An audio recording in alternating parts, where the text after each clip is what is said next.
We're going to look at some pictures of a baby elephant in Texas, which has found a way of keeping cool in high temperatures.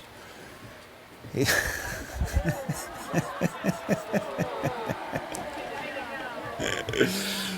this is at Fort Worth Zoo in Texas, and he's a 3-week-old baby Asian elephant. This clearly delighted with this with his paddling pool.